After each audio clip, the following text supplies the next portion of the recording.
And then, so Peter, let me give an introduction to you. So Peter is currently a master's student at East Carolina University with Dr. Trip Lamb, studying co-evolutionary patterns between insects and carnivorous plants. A lifelong aficionado of insects and a recent boarder of the botanical bandwagon, he loves his research and the opportunities that it brings to visit unique ecosystems across the country. Through the course of this study, he's been able to visit over 60 localities in 14 states, including the beautiful bogs in Maine. Insects and other small organisms are so often overlooked, but are vital to our ecosystem and lead interesting, dramatic lives. Peter hopes to use his research and photography to help tell these stories and increase awareness of these fascinating animals. When not out in the field, Peter enjoys adding to his pinned insect collection and spending time with his girlfriend, also a biologist, a doctoral student studying freshwater trematodes, and their many pets. Living in their apartment are a cat, several species of poison frog, millipedes, beetles, and spiders, to name a few. When you love your work, it's not hard to bring it home with you. And before I hand this off to Peter, I have to brag for him. I asked, and all but 2 pictures in this presentation were taken by him. I was enjoying the little feet on this fly here. So with that, go for it. Thank you, Hillary, for that introduction. I'm thrilled to be here. I will add, yes, if you have a question at any point, please ask. Also, if I mispronounce anything at any point, please go ahead and interrupt me and correct me so that I don't keep mispronouncing, because I know that that's always a peeve of mine, and I want to make sure I'm doing it all correctly. So feel free to chime in at any point for that. But I am thrilled to be speaking to you all. As Hillary just said, I've been all over the East Coast for this study, and I'm not just being flattering or whatever when I say that Maine was the most stunning place that I've been to. I mean, the bogs were unbelievable, as was the whole area, but I'm here particularly for the bogs. If any of you have not yet been to Quoddy Head in Lubeck, that was just absolutely stunning. So very pleased to speak with you all. So I'm going to be talking about the arthropods that live in and around carnivorous pitcher plants. And for the first half of the talk, I'm just going to kind of give an overview of the arthropod community and highlight a couple charismatic members that live in the pitcher plants. And then for the second half, I'm going to talk about some preliminary results from my master's thesis, which is still ongoing. I'm planning on finishing up this summer, and I'm waiting on a big data set to come back soon. So without further ado, let's see, make sure this is working. Okay. So when I'm talking about pitcher plants, I'm referring specifically to plants in the genus Sarracenia, because there are other pitcher plants that have independently evolved, most notably the Nepenthes in Southeast Asia and Northern Australia. But Sarracenia is the most widespread genus of the family Sarraceniaceae, a family that is entirely carnivorous. Their other members include the Heliamphora pitchers down in Central and South America, and the Darlingtonia cobra lilies over on the West Coast, which are just so aptly named, beautiful plants. But these are found all along the east coast of North America. So along the Gulf Coast from Texas to Florida, and then on the Atlantic coast from Florida all the way up to Maine and past Maine into Nova Scotia. And the one species that lives in Maine is also found kind of all along the US-Canadian border, all the way out to Minnesota. So it has a pretty wide range. And like basically all carnivorous plants, carnivory evolved in Sarracenia to compensate for poor soil conditions. So they live in bogs, which have acidic soil because they're mostly rain-fed, and the nutrient content is very poor. So they capture and digest insects to get nutrients, primarily nitrogen and proteins that are lacking in the soil there. And there are 2 main types of pitcher plant in terms of overall morphology. So on the left is an example of what I call the champagne flute style pitcher plant. They're tall and thin, and they have a operculum at the top that kind of covers their opening. And that's partially because the operculum is covered in sweet nectar, and that attracts insects in. And then they're directly over the trap and fall in. And it's also to prevent water from accumulating in the trap, because as you can see, they're very tall and thin, and if they filled with water, they'd get too heavy and tip over. The other main body style in Sarracenia is the one that you see in Maine, in Sarracenia purpurea, which is the species that lives in Maine, the purple pitcher plant. Their pitchers are low, they're decumbent, and they have a flared operculum that allows water to enter the trap. And actually, that's kind of by design. These water is a part of the trapping mechanism for these plants. When insects fall in, they don't just get stuck, but they drown in the plant. And so these two body types kind of also differ in terms of what the interior space is like. Is it water filled or not? So the trapping mechanism that pitcher plants employ is different from other carnivorous plants in that it's very passive, but also allows for the capture of large prey. So some carnivorous plants like butterworts and sundews are also fairly passive. I mean, sundews will curl around their prey, but it's still kind of a sit and wait situation. But they catch small insects, and each leaf kind of digests one at a time. And fly traps can catch larger insects, but it's much more energetically expensive, and they also only digest one at a time. So Sarracenia has these tall tubes, these pitfall traps that are lined with slippery wax, and these downward facing trichomes, these hairs that force insects down deeper into the trap and prevent any kind of upward movement. So the insect ultimately dies in there and then is digested and absorbed by the plant. Here's a cross section on the side here of Sarracenia leucophylla filled with almost certainly artificially stuffed with insects. They do catch a lot, but that's kind of ridiculous. But just to illustrate what the interior space can look like. And they're very effective. So this strategy is really successful. So this is an image from Buttercup Flats in Mississippi. This is where Sarracenia alata, the pale pitcher plant, lives. And I mean, as you can see, it dominates the landscape here. That's partially because it lives where other plants can't. But it's just an extremely successful carnivore in these areas. And I show you these plants just because they're a little easier to see. They're the champagne flute style of pitcher, but they're just as successful in Maine. So this is a Maine bog. And I mentioned Sarracenia purpurea is low and decumbent, so it's obscured by the grass. It's a little harder to tell what's going on here. But if you look in this image, I've highlighted a few of their flowers. They have these purple scapose flowers, and they cover the landscape here. I've pointed out a few. But if you look at the base of every flower, you'll see that the ground is just covered in their traps. Each one's filled with water. Each one's kind of like its own little mini world, which I'll get into in a second. So where they live, the habitats in which they live, they do very well.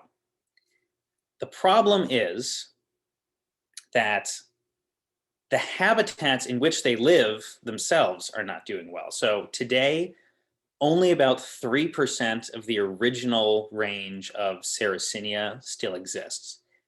And that's primarily due to 4 factors.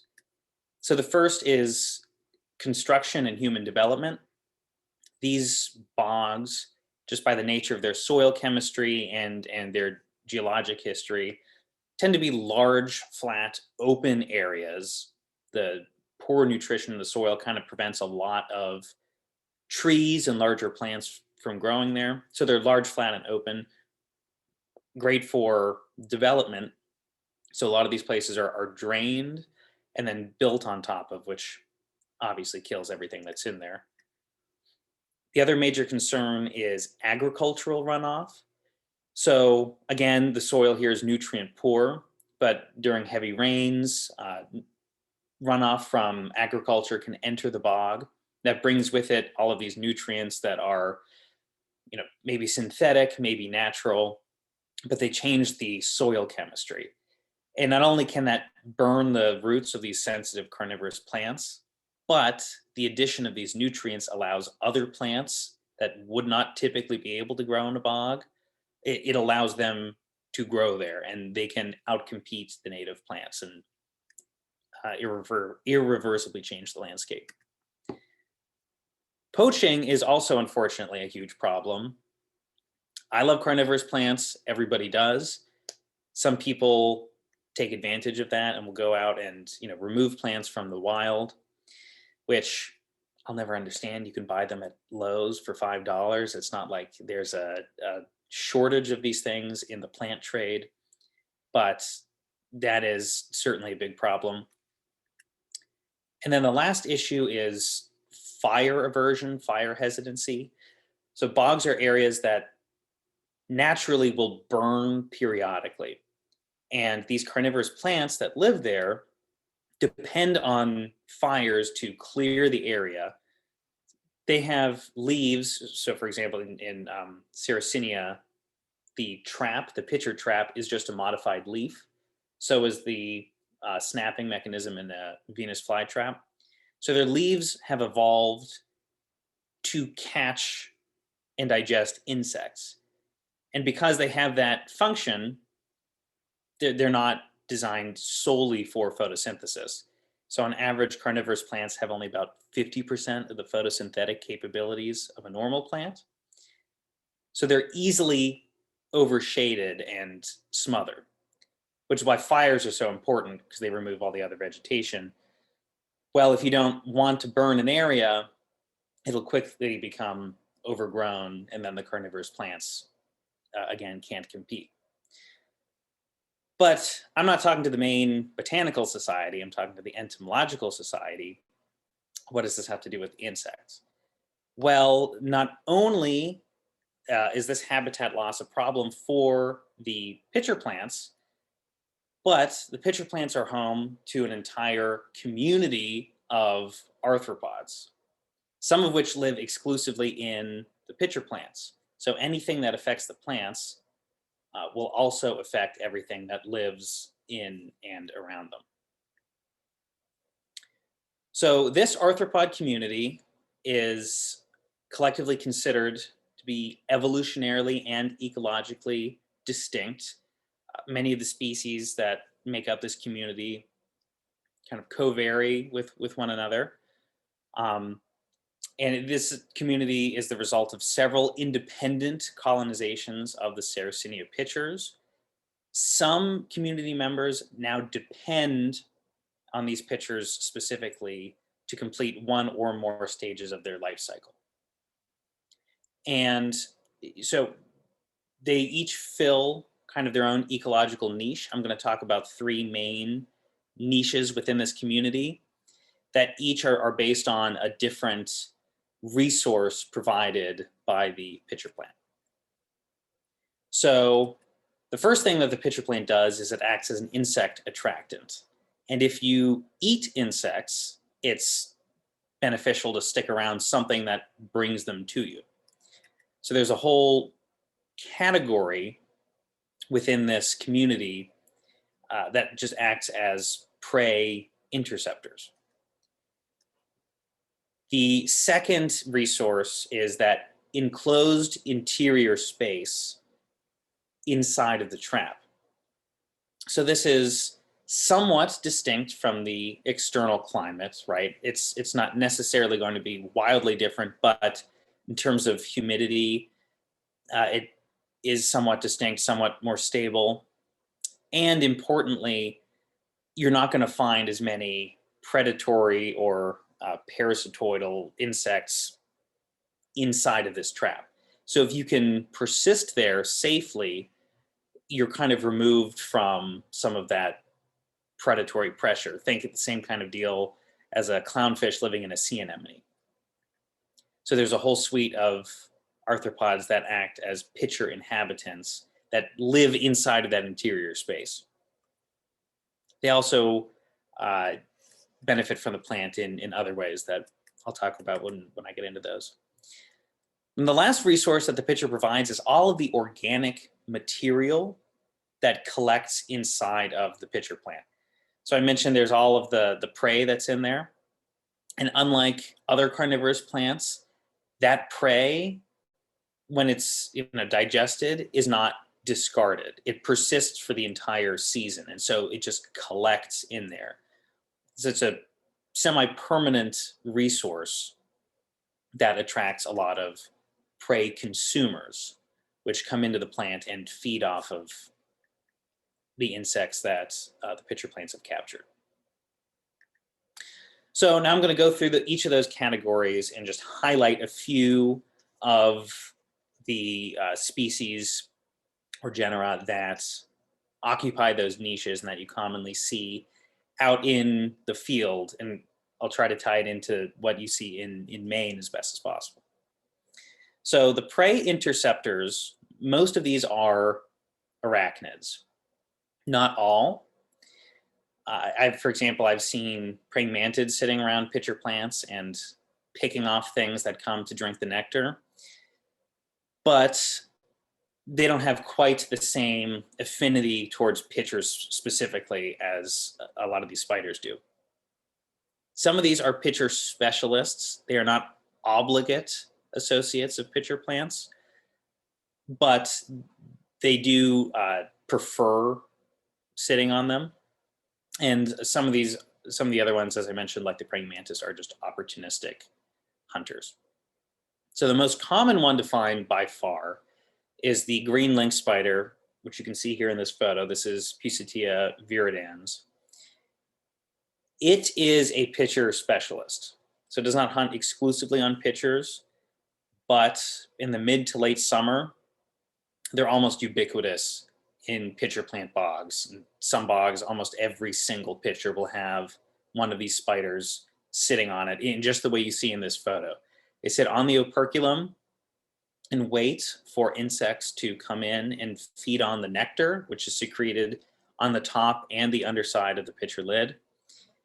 And then they pick them off. Now, there's some evidence to suggest that the pitcher plant nectar might have a bit of a narcotic effect on insects, which makes sense. You want them to be a little sleepier, a little clumsier so they'd fall in. And any kind of spider would just, really benefit from having prey that's a little sleepier than usual. So the green lynx spider is a pitcher specialist, but other spiders that use the pitchers are ones that you would commonly find elsewhere. So crab spiders in the genus Mechaphisa are things that we're familiar with, find them on flowers all the time, other places where pollinating insects might visit that are otherwise preoccupied with gathering food and are easy prey. I found these a lot on multiple species of pitcher plant, and in classic crab spider fashion, their color tends to match whatever plant they're on.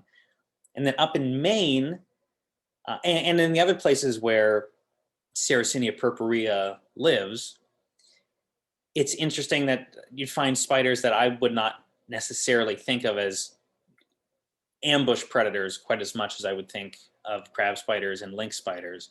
You find wolf spiders and fishing spiders in the purpurea plants. And they are, much better adapted to that aquatic environment.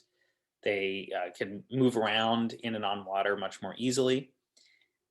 They will sit in the pitcher, sometimes standing on the water in the pitcher, waiting for things to fall in. They'll pick them off. There are also observations of wolf spiders just kind of walking through pitcher plants, browsing the different pitchers. If there's something struggling in the water, they'll come and just pick it up and eat it and then move on, kind of like walking through the grocery store. But all of these prey interceptors are very good at what they do. And it's so cool to see them actually eating these things in the field.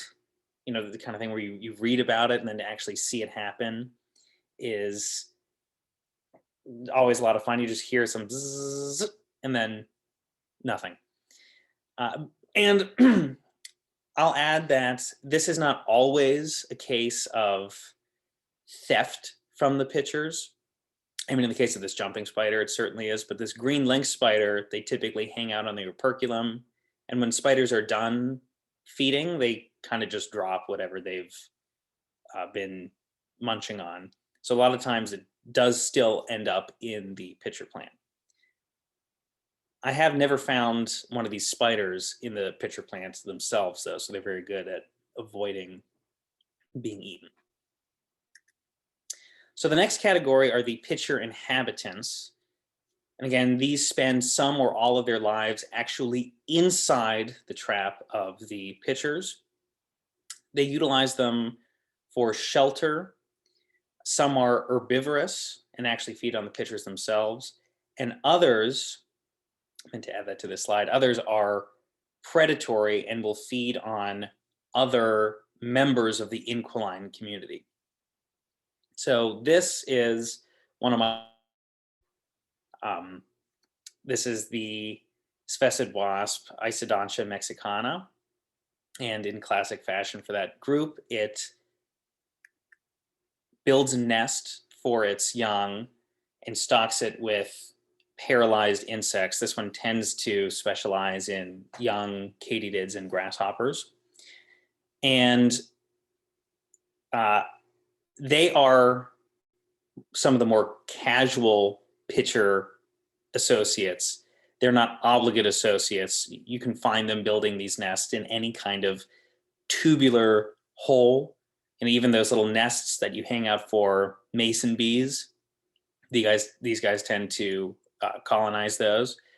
But they love pitcher plants and will use them preferentially. There are certain sites where up to a third of the pitchers are filled with grass. And this is definitely to the pitcher's detriment. I mean, the trap is basically useless after this happens. And all of those paralyzed grasshoppers that are in there are meant for the wasp, not for the plant. But they're fun to see. And their presence usually means that it's a healthy population of pitcher plants that, you know, they're able to sustain this kind of damage and persist with no problem. Now we're moving into the territory of pitcher plant obligates. So this is the pitcher plant mining moth, Ixyra semicrocea in this case, but the entire genus Ixyra, which has 3 species, they're all obligate associates of Sarracenia. And what's interesting, and what I'll talk about more when I get into my study organism, is that each species has its own preferences for which host species it will live in. And what they do, they spend their entire lives, at every single stage of their life cycle, within the trap of the pitchers. So the eggs are laid inside the pitchers. They hatch into these really beautiful kind of red and white candy stripe caterpillars, which then web over the top of a pitcher. They web it at the top and they web it at the bottom so nothing else gets in, and so they don't fall all the way down to the bottom and die. And then they just eat the very inside of the pitcher, only the interior tissue layers, and they leave the exterior layer of the pitcher intact to kind of preserve their little nest. You can see it doing it in this picture on the left. They leave these very characteristic kind of windows in the pitcher. So it's easy to see or to tell when you reach a site, even if the moths aren't active, you can immediately tell if they're around, because when they're there, they affect a lot of pitchers, and the damage that they do is pretty easy to see. And then as adults, They're really cute. You can actually see them when the light hits the pitcher just right. You can see their little diamond-shaped shadows through the wall of the pitcher. But they remain within the pitcher trap, clinging to the walls of the pitcher. And there's been some studies that have shown that they actually have specially modified feet when compared to other closely related moths in the Noctuidae that allow them to hold on to that really slippery wall. So they only leave the pitchers as adults to fly out of one and fly right back down into another one to find mates. And Maine and the pitcher plants that live in Maine, Sarracenia purpurea, have their own specific Exira species that only lives in Sarracenia purpurea and in no other pitcher species. So this is Exira fax. And of course, the one day that I see one is the day that I didn't bring my camera with me. So I just took a photo with my cell phone. But in my opinion, they're the prettiest of all the Exira moths. They have this really kind of gorgeous orange cowl, and they are specialized for these plants. Another purpurea specialist that is a common sight in Maine is the pitcher plant mosquito, Wyomia smithii. The other thing that's interesting about this mosquito, besides where they live, is that they're the only mosquito that has two distinct populations, one in the north, one in the south, where one is an obligate blood feeder and the other one does not seek out a blood meal at all before laying its eggs. And y'all are lucky because it's the northern variety that does not seek out a blood meal. The southern variety definitely does, although I will say at least they're not very aggressive about it. But they're interesting. So whereas Exira is an herbivore and feeds on the pitchers, these are predators and are kind of the top of the food chain in the Sarracenia purpurea food web. So you can see in this photo about a dozen or so Wyomia larvae surrounding these dead flies. And they didn't kill the flies. They're not wolves taking down a buffalo or something, but they are feeding on the bacteria, rotifers, and other microbiota that live in the pitcher plants. So they kind of rest up at the very top of that food chain. And in fact, the biggest predictor of what kind of bacteria you're going to find in purpurea pitchers is whether or not these mosquito larvae are present. So they have a very significant impact on the diversity within the pitchers. So speaking of the bacteria and other microbes that live in the pitchers, we have the final group of inquilines. These are the prey consumers. So as opposed to just living in the pitcher and leaving that organic material that's inside the trap alone, these inquilines actually feed on the insects that have already been trapped by the plant and are being broken down. So as I mentioned, a lot of these are microbes and they act as decomposers. So they're breaking down the insects and other things that the plant catches. And that's really important for Sarracenia. So unlike other pitcher plants, which have more potent digestive enzymes and can do a lot of that digestion on their own, Sarracenia pitchers rely on bacteria and other microbes to break down their prey for them, and then they absorb the digested nutrients. They do secrete some enzymes. There is some enzymatic action. It's just not very strong, particularly in the pitcher plants in Maine. As you can imagine, every time there's a rainstorm, the water is kind of refreshed in there. So any enzymes that were floating around and breaking down prey just get washed out. So they really do depend a lot on the microbial action. I'm not going to get into those today. What I am going to talk about are two fly genera that also act as prey consumers. and are typically the largest members of the within pitcher community. So these are two sarcophagid flies. The first is Sarcophaga Sarraceniae. It's a single species within the genus Sarcophaga, which, as you may know, is a gigantic genus, extremely diverse. There's probably several genera really kind of sitting in there. But this is a single species within that genus that is an obligate pitcher associate. I'll explain mechanically how they interact with the pitchers. And then there is the genus Fletcherimyia. So this is a fly genus with 8 species, all of which are obligate pitcher associates. And both of these have very similar life cycles in terms of how they utilize the pitchers. So like all sarcophagid flies, they are ovolarviparous, so they give live birth.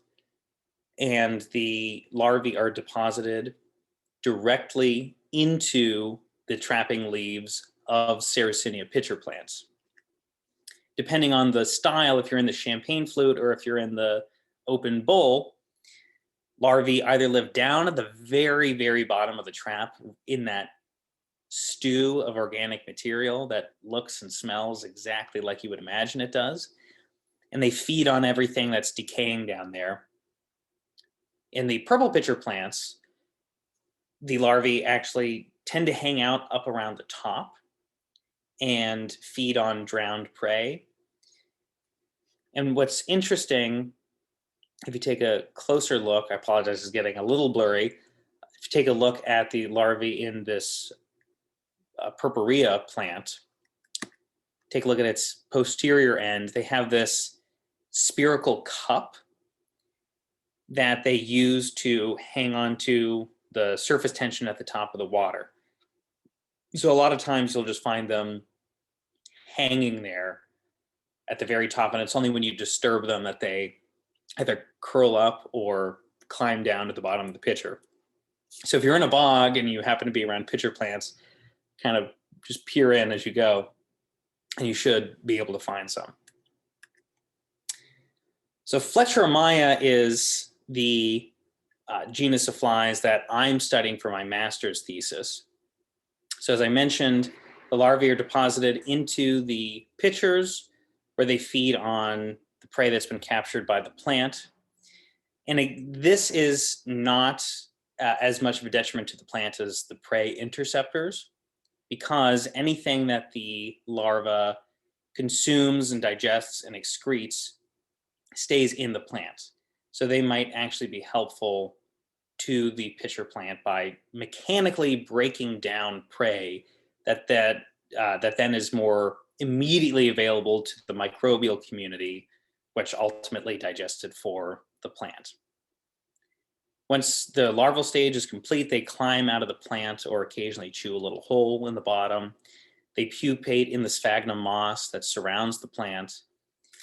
And then when they emerge as adults, they are seemingly not ecologically bound to the pitchers, but they remain in their immediate proximity for their entire lives. And you see them in the field. When I say immediate proximity, I mean they hardly even land on any other type of plant. They really just sit on the pitcher plants, which makes them easy to find. So there are 8 currently described species, which makes them one of the most diverse of the Sarracenia inquilines, and means that they actually have comparable diversity to the genus Sarracenia itself. So to get a bit more into the diversity of Fletcherimyia, the current species constructs are based on morphology. So in their 2006 study, Greg Dahlem and Robert Noxie described these 8 species in Fletcherimyia based on the morphology of the entire fly, but in particular based on their genital morphology. And I've included a figure here of a spread abdomen. This is of, I believe, Fletcherimyia Riley. I should have written that down first. But just highlights some of the diagnostic structures that are used to differentiate these three species. And in this study, three of the species that they described were new to science. Excuse me. In that same study, they also described the relationships that each fly has with the different Sarracenia species. So, as I mentioned when I was talking about Ixyra, each Ixyra moth has its own set of pitcher plant species that it tends to affiliate with. That's true, even more so for the flies in the genus Fletcherimyia. So in that study, they described 5 species as affiliates of a single Sarracenia host species, including Fletcherimyia fletcheri that lives in Sarracenia purpurea in Maine. Then the remaining 3 fly species affiliate with 2 to 5 pitcher species.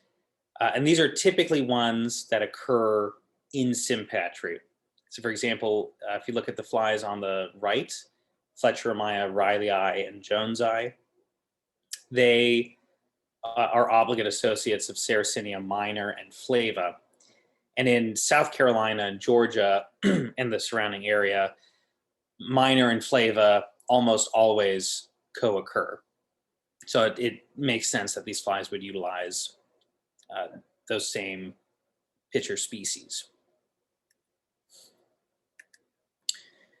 So my objectives for this study were to gather molecular data to assess those morphological species constructs and to see if the genetics agreed with what was seen morphologically, and then to use that molecular data to update previous observations of fly-pitcher relationships. Because larvae are bound to the pitchers in which they are deposited, they're a more robust assay for determining which flies are using which pitcher species, as opposed to the adults, which have their preferences, but can potentially alight on several different co-occurring species. So using that molecular data, I want to update those fly-pitcher relationships. So these are my 2 preliminary objectives. To do this, I had to collect flies from every single pitcher plant species across all of their respective ranges, and to try to collect every single fly species that I can at every site. So there was a lot of traveling, a lot of collecting, and the collection, as you can see from these photos, was very technical. The adults were collected with a hand net, just a butterfly net, which is more difficult than you'd think. These flies, for whatever reason, tend to fly down, so it's hard to tent a net over them. You kind of have to, move with them a bit. And then to collect larvae, I either would dissect a pitcher in the field, or, in the case of the champagne flute style pitchers, or in the case of the open water-filled pitchers in Maine, I was able to use this sophisticated equipment that was just a rubber tube attached to a plunger and siphon the larvae out of the pitcher. I've actually since upgraded to a little hand pump aquarium filter that sucks everything out. So these are range maps of the different Sarracenia species taken from a 2015 study by Jessica Stevens. And what I want to point out is that there's considerable variability in terms of how contiguous these ranges are, and in terms of how much sympatry is going on, how commonly they co-occur in the same area. When I was sampling, I wanted to make sure that for the patchier species, I collected from every individual population to capture all of the diversity therein. And in the areas where there's lots of different pitcher plants co-occurring, I just had to make sure that we were very careful about recording which species each sample was collected from. And here you can see a map of the places where I've collected flies over the past 2 field seasons. So as you can see, I've been all over the place. And again, I'm not kidding you, out of all of these places, those red dots in Maine were by far the most stunning. And the one all the way to the east is Quoddy Head, which I'll talk about until I'm blue in the face. If you haven't been, you guys are so close, you have to go. It's fantastic. So this marks the most extensive geographic and ecological sampling of the genus to date, and likely one of the most comprehensive samplings of a Sarracenia affiliate to date. So what I did, once I had all of the adults collected from all of these sites, is I removed their abdomens and pinned them with their genitalia spread to serve as a basis for morphological ID, using the illustrations and descriptions in Dahlem and Noxie's 2006 study. And I retained the head and the thorax, preserve them to then take back to the lab and extract genetic material. So what I was left with for each species was DNA, which in this preliminary study, I've just sequenced the mitochondrial gene cytochrome oxidase 1. So I have a mitochondrial sequence paired with a morphological ID for each individual fly. And I was really thrilled when I finally collected the full set of 8, because it took those 2 years to find some of them. But it's just really great to see when you have them all laid out here, how well everything matches over. So I had the sequences, I had the morphological IDs associated with each sequence. And what I did was I built a phylogeny from those sequences to see, all right, are those morphological IDs clustering together monophyletically on this tree? Or is there some other pattern that the morphology doesn't reflect?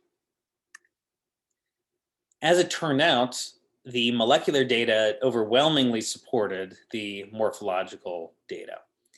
So all 8 species were recovered monophyletically. I ran a maximum likelihood and Bayesian analyses on these data, both of which recovered the same overall topologies, and both of which gave 100% support to each individual species clade. This is the Bayesian tree that I'm showing here, but I have the maximum likelihood tree in the bottom left corner just to illustrate the different branch lengths. One thing that I thought was interesting here, I mean, first, the whole thing was interesting, and we were thrilled to see that everything worked out so nicely here. One thing that's interesting is this deep fork in the papi clade. So this kind of represents an eastern and western population. And it's a bit easier to see if you look at the maximum likelihood tree, but the depth of that node that separates the eastern and western papi populations is deeper than some splits between other formerly recognized species. So it's possible that there's some cryptic diversity there, but everything that we call papi certainly clusters together well. So, and we're currently investigating that distinction. So once we had this tree, we were then able to use it to type larvae genetically. So we would collect a larva from a plant, record the plant host species in which it was found, sequence its mitochondrial, get the sequence for cytochrome oxidase 1, and then include that sequence on this tree, and wherever the sequence falls out, whichever species it clusters with, that is the species that this larva is. We're able to type them genetically. And using that data, we were able to update some of the fly-host relationships. So all of the relationships that were described in that 2006 study were relationships that we saw. But we also saw a few additional ones. So one that we found was that Fletcherimyia celerata is a common affiliate of Sarracenia alata, which lives down in the Gulf Coast. This is a relationship that had been alluded to in the literature before, particularly in a lot of Dr. Sattler's papers. But we now have concrete evidence in the form of larval plant usage and observations of adult host usage to suggest that this is definitely something that happens commonly in the wild. Another relationship that Rob Noxie observed in the past, and I actually just went to the same site last week, and I also collected some individuals, was Fletcherimyia papi, typically only an affiliate of Sarracenia rubra. It's the smallest fly, and it lives in the smallest pitcher plant. He also observed it in the pitchers of Sarracenia alata. Now, I've just extracted that DNA, and I'm waiting to get it sequenced from the larvae that were collected in those plants. So I'm waiting for that confirmation. But that was in a site where there were no other pitcher plant species. So I think it's safe to say that they are indeed living there. The final one, the final new relationship that we found, which was really exciting, was the Fletcherimyia aureophile, thought to be a sole associate of Sarracenia aureophylla. We also found it consistently in Sarracenia jonesii. So I want to focus on that set of relationships in particular here for a second. It was exciting, but not entirely surprising. So ecologically, it makes sense that this fly is found in both of these pitcher plant species. Both of them are exclusively montane. Both of them occur in the same general area, the Western Carolinas. Aureophylla is a little farther west, but they're all in the Blue Ridge Mountains. So it does make sense this fly was in both of these plants. However, what's not great for this fly is that both of these plants are endangered. Sarracenia aureophylla is actually critically endangered. So poor little Fletcherimyia aureophyllae is an obligate associate in only the two rarest pitcher plant species. To make matters worse, it appears that this fly has been extirpated from several Sarracenia aureophylla sites. And when I say several, that's a majority of the sites. I mean, there's maybe 10 or 11 left total, and they're very small. So any extirpation has a huge effect on the population. As an obligate associate of these plants, this fly is then as threatened or more threatened than the plants themselves. So reintroductions of Sarracenia species, whether it's these montane varieties that are really endangered, and we're trying to reintroduce them into several areas and kind of repair the habitat, or if it's up in Maine, where there are also efforts to expand the current range of Sarracenia, their inquine community should also be taken into account in those reintroduction efforts. And not just inquilines, but in particular the ones that are dependent not on Sarracenia, but on that one Sarracenia species. In theory, they're even more sensitive to any kind of environmental changes. So I'd just like to highlight some future directions where I'm headed, which will be in my formal master's thesis. As I mentioned, this is just kind of preliminary data. But what I'm working on right now is improving that Fletcherimyia phylogeny, the one that's based on mitochondrial DNA, improving it with a full genomic DNA or a subsampling of the genomic DNA using a 2B rad approach, which gets sequence data from sites all across the genome and should give better signal and better clarity, particularly to some of those deeper nodes in the tree. And also between different populations of flies, the differences between different geographic zones should become more apparent with that sequence data. That more robust phylogeny is then going to be used as part of a co-phylogenetic study with the Sarracenia pitchers themselves. And I'm also planning on doing a biogeographic study with Fletcherimyia fletcheri using that sequence data. So I'm going to talk about those 2 points quickly here. So for the co-phylogenetic study, this is the mitochondrial tree again. And so it's likely that some things may move around in terms of where they're placed. For example, Fletcherimyia papi, even though the support for the species clade is very high, depending on which outgroups are used, sometimes it's sister to all other species like it is here. Sometimes it's sister to one clade or sister to another clade. So the 2B rad data should, pin that down and give a more reliable answer to where it falls. But we're already seeing some interesting parallels. For example, Fletcherimyia fletcheri, the fly up in Maine, and Fletcherimyia fulkertsi, which lives down on the Gulf Coast, are recovered as sister taxa on this tree. The plants that they live in, which are Sarracenia purpurea and rosea, respectively, are also sister taxa on the Sarracenia tree. So there's already some interesting parallels there. Additionally, in preliminary divergence dating analyses on the Fletcherimyia tree, the age of the root node, the age of the genus, is approximately 3.7 million years. And the age of Sarracenia has been estimated to be about 3 million years also. So they're both in the same ballpark. That being said, it's very unlikely that we're going to have a pure Fahrenholtz rule thing going on here where the phylogenies mirror each other.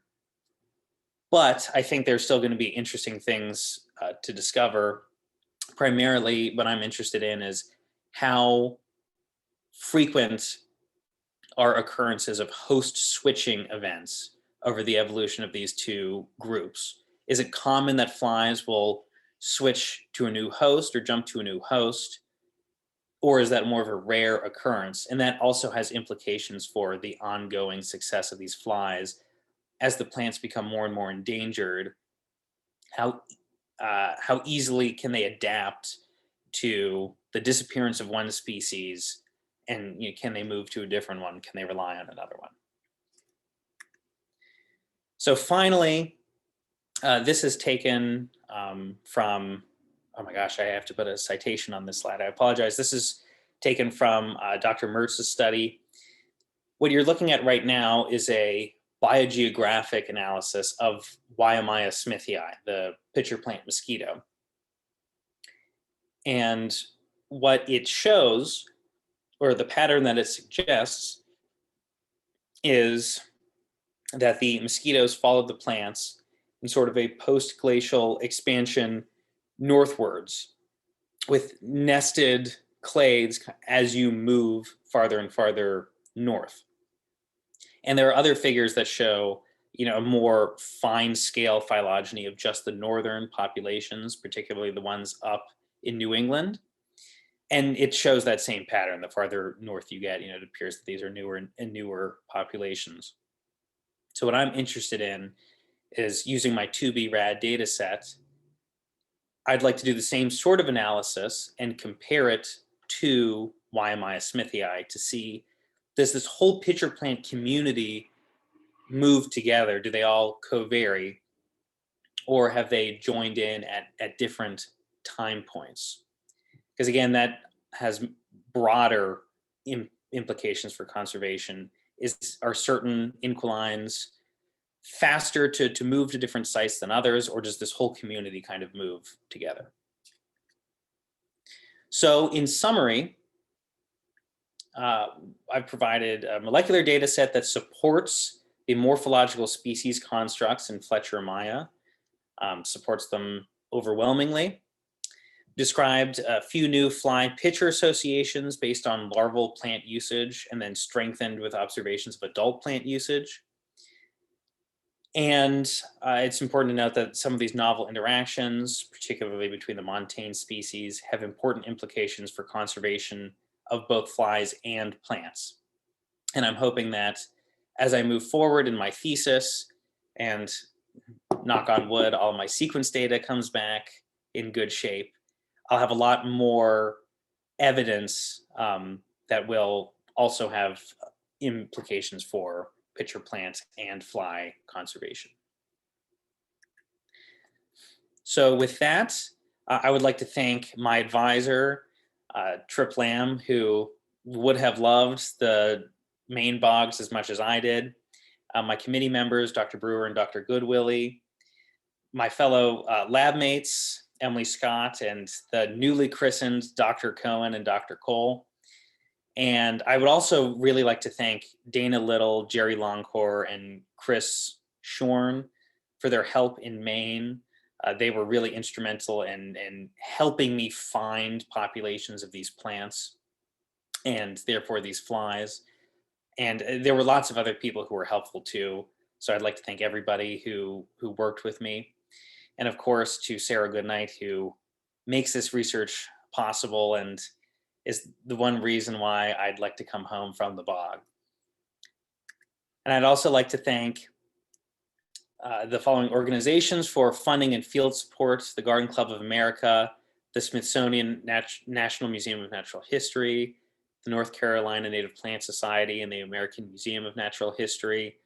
And then I'd like to thank the Nature Conservancy, as well as states, federal, and local governments for giving me access to these very sensitive habitats and for trusting me to not take some of the plants with me, just the flies. So with that, if there are any questions, I would be thrilled to discuss anything about any of these insects. That was awesome, Peter. That was really, really cool. Thank you so much for your presentation. Thank you guys for inviting me. So anybody that feels like coming back on with your camera and asking a question in person, feel free to do so. It's 8:04 and we're trying to keep this to about 8:10. We can go a bit to 8:15 or something. That's okay. Sure. I'm sorry, I didn't mean to talk for that long. Oh, you're all good. It was very interesting. So I'll just kind of go from the top. So Hansen asks, or maybe says, so Adida, sorry if I don't do these names well, seems pretty significant, especially since specialists in insects tend to do better than generalists, or at least tend to be more abundant. Why do you think that such a wide generalist, even if compared to other generalists, it is rather specialist, evolved? Was it a lack of preferred hosts, or do you think it was merely evolutionarily fitting? That is an excellent question. And I think this is my tentative answer. I think that this co-phylogenetic study may shine a bit more light on that subject. But I think the answer lies somewhere in the same vein as to why Fletcherimyia, Riley-I, and Jones-I also have multiple host species. There's evidence to suggest that a lot, or at least some, of the speciation in the genus Sarracenia is due not to geographic isolation, but due to ecological speciation. So there's sympatric speciation going on. There are, actually, I'll go back to the slide that shows the different pitcher plants just to kind of highlight their different morphologies. So if you look at Sarracenia minor, which is the second one from the right, that's the hooded pitcher plant. And it has a very unique trapping method. It has a hood that makes the opening to the trap dark and kind of obscured, But then on the back of the plant, you can see it has all these thin white spots. So as you're climbing up into the plant, you just see these light patches in the back, and it attracts things in and they get stuck. So they tend to eat a lot of small, non-flying insects, whereas Sarracenia flava, which commonly co-occurs with them, tends to consume larger flying insects. So the pitcher plant species diverged in sympatry, but I think the fly species just kept on using them, you know, as they were diversifying. So they probably used the one ancestral species, and then as they became multiple, they just kept using them. As far as the other species that Ebdita uses, Alata and Leucophila, they all have the same overall morphology. They're the tall champagne flute style pitchers. So behaviorally, if you're adapted to live in one, I would imagine it's relatively easy to live in another one. But as to why they are so uniquely widespread, at least in terms of host preference, I'm not entirely sure. That is an excellent question, though. Like I said, hopefully the co-phylogenetic study will give more insight into that. Great, thanks. I see Stephen came on. Stephen, do you have a question? Oh yeah, I just wrote it, but I can ask it.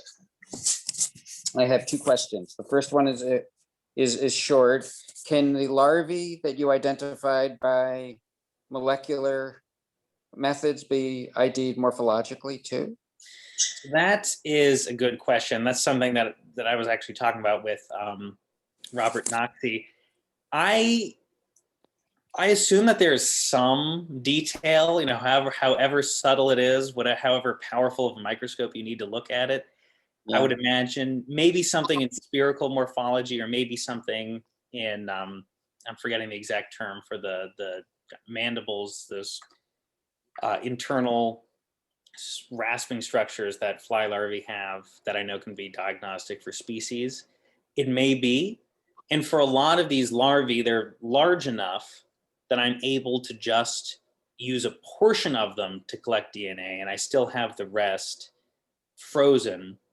So I could go back and see if I could find anything. I haven't had time to do it yet, but It is an interesting question.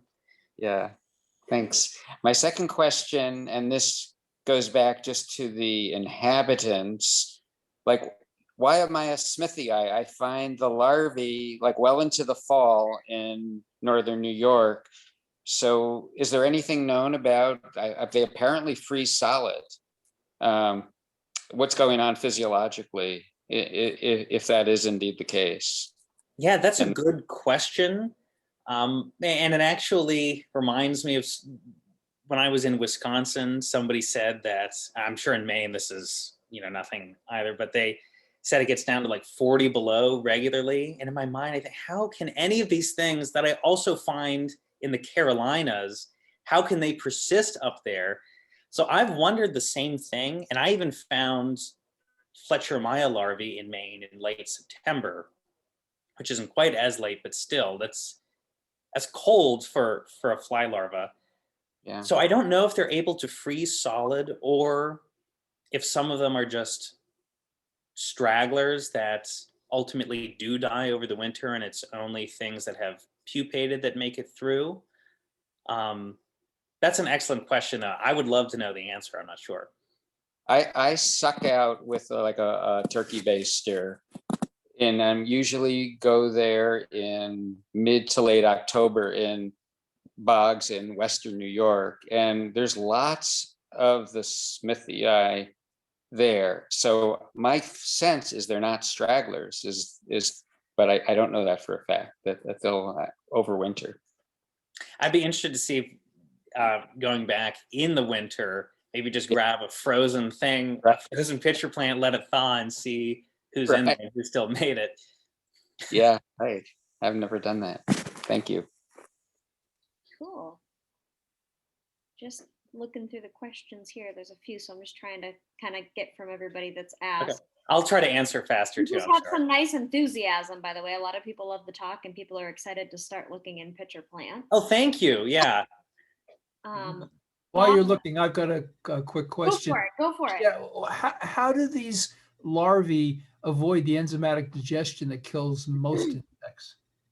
That is an excellent question. So before I answer, this is just my theory. If there is actually something published on this, I haven't read it yet.